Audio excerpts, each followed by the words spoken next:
Hello and once again welcome to my YouTube channel. I'm Zohaib Sir and in this video I will tell you about the bank statement.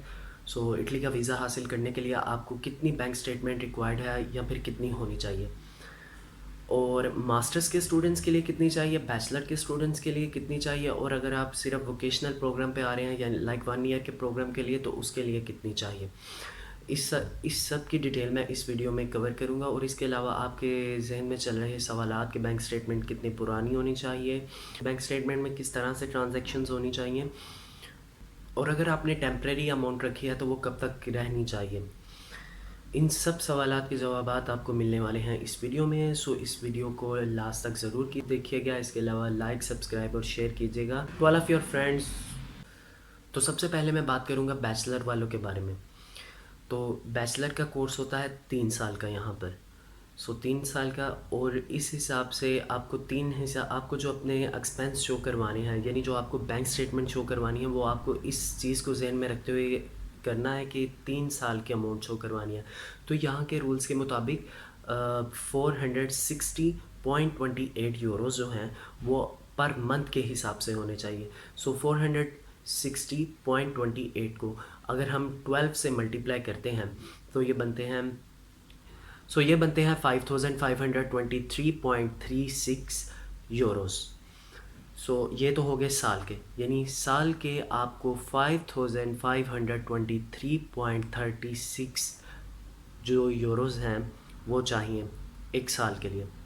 ठीक है, तो bachelor का course होता है 3 साल का, तो 3 साल के हिसाब से ये बन जाते हैं 16,570.08 यूरोस। पूरे बैचलर को कवर करने के लिए आपको जो अपनी बैंक स्टेटमेंट बनानी है वो 16,570.08 यानी 16,570.08 यूरोस शो करवाने हैं। इसको अगर हम अप्रॉक्सीमेटली पाकिस्तानी रुपीज़ में कन्वर्ट करें तो ये बनते हैं, आजकल जो रेट चल रहा है उसके मुताबिक से पाकिस्तानी रुपीज़ जो है वो 190 है 1 यूरो की इक्वल, यानी 1 euro is equal to 190 Pakistani rupees. इस हिसाब से अगर हम 16,570.08 को कन्वर्ट करते हैं पाकिस्तानी रुपीज़ में तो ये बनते हैं 31,48,315.2 पाकिस्तानी रुपये। यानी इसको हम ये पॉइंट्स वाली कैलकुलेशन को छोड़ते हैं और हम इसको अप्रॉक्सीमेटली कह लेते हैं कि 30 लाख, यानी 30 लाख पाकिस्तानी रुपीज़ आपको बैचलर के लिए शो करवाने हैं। ये सारा ओवरऑल जो था व्यू बताने का मकसद ये था कि बहुत से लोग होते हैं उनको समझ नहीं आती कि बैंक स्टेटमेंट इतनी क्यों शो करानी है। तो जैसे कि बताया कि पर मंथ के हिसाब से यहाँ के रूल्स के मुताबिक आपके पास 460.28 यूरोज़ होने चाहिए। तो उस हिसाब से ये सारी कैलकुलेशन करने के बाद जो ये नतीजा निकलता है कि अप्रॉक्सीमेटली कम से कम आपकी बैंक स्टेटमेंट 30 लाख रुपीज़ होनी चाहिए फॉर बैचलर। अभी इसी तरह मास्टर्स के लिए बात की जाए तो मास्टर्स के लिए आपको क्या करना है कि 460.28 को जो है वो 2 साल के हिसाब से करना है तो 24 मंथ्स होते हैं। ये अप्रॉक्सीमेटली बन जाती है, ये बन जाते हैं 11,046.72 यूरोज़। इन यूरोज़ को अगर आजकल के चलते हुए पाकिस्तानी रेट के मुताबिक कन्वर्ट करें तो ये बन जाते हैं तकरीबन 20,98,876.8 पाकिस्तानी रुपीज़। इसको हम अप्रोक्सीमेटली कह सकते हैं कि ये बनते हैं तकरीबन 20 लाख रुपीज़। इस तरह से जो ये चीज़ निकलती है कि बैचलर के लिए आपको चाहिए आलमोस्ट 30 लाख, या मैं कहूँ कि मिनिमम 30 लाख की बैंक स्टेटमेंट, और मास्टर्स के लिए आपको चाहिए मिनिमम 20 लाख की बैंक स्टेटमेंट। और इसी तरह अगर आप 1 ईयर के लिए आ रहे हैं तो आपको अप्रोक्सीमेटली जो है वो तकरीबन 10 लाख की बैंक स्टेटमेंट शो करवानी होगी। द नेक्स्ट क्वेश्चन इज़ कि ये अमाउंट कब तक आपके अकाउंट में रहनी चाहिए। अगर तो आपने किसी से पैसे लेके रखवाए हैं या ऐसा कुछ किया है तो आई विल सजेस्ट यू कि जब तक आपका वीज़ा लग नहीं जाता, आपको यूनिवर्सिटी पे आपका स्टेटस अपलोड नहीं हो जाता या आपको पासपोर्ट एम्बेसी से वापस नहीं मिल जाता, तो आप ये जो अमाउंट है वो बैंक में ही रहने दीजिए। ताकि वो जब वेरिफिकेशन करे तो वहाँ पर इतनी अमाउंट मौजूद हो। करंट बैलेंस में बैचलर के लिए ऑलमोस्ट 30 लाख, मास्टर के लिए ऑलमोस्ट 20 लाख, और अगर आप 1 ईयर के वोकेशनल प्रोग्राम पे आ रहे हैं तो उसके लिए 10 लाख जो है वो कम से कम आपकी अमाउंट जो है वो पड़ी होनी चाहिए बैंक में। करंट बैलेंस इतना होना चाहिए आपके अकाउंट का।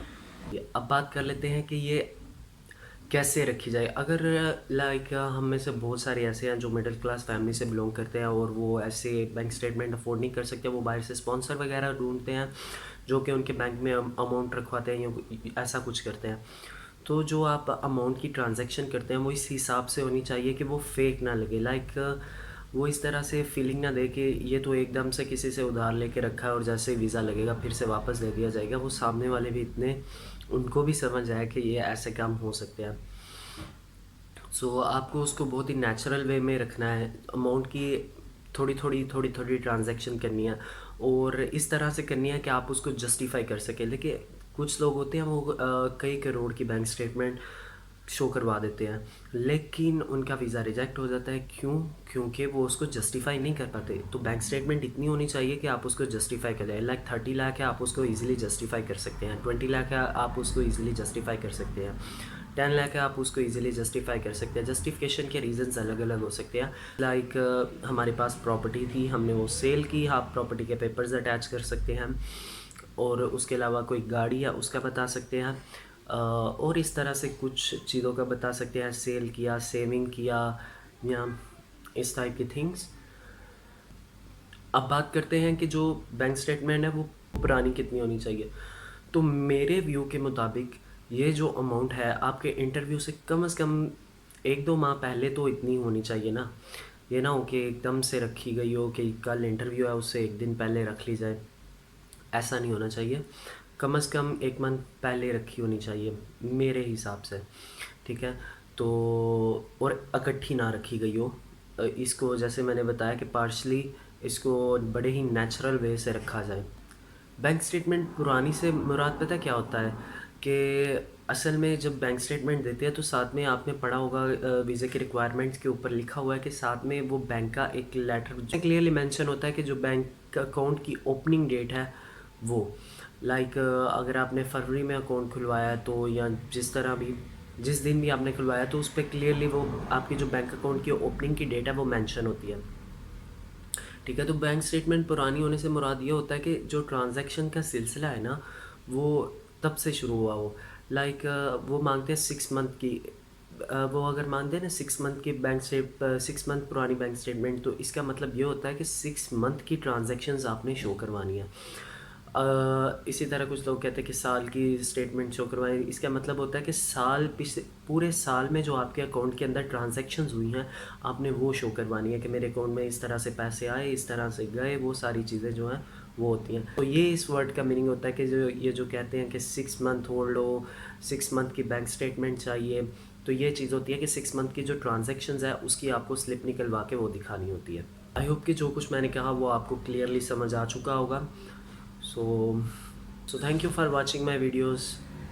Like, subscribe and share लाजमी कीजिएगा।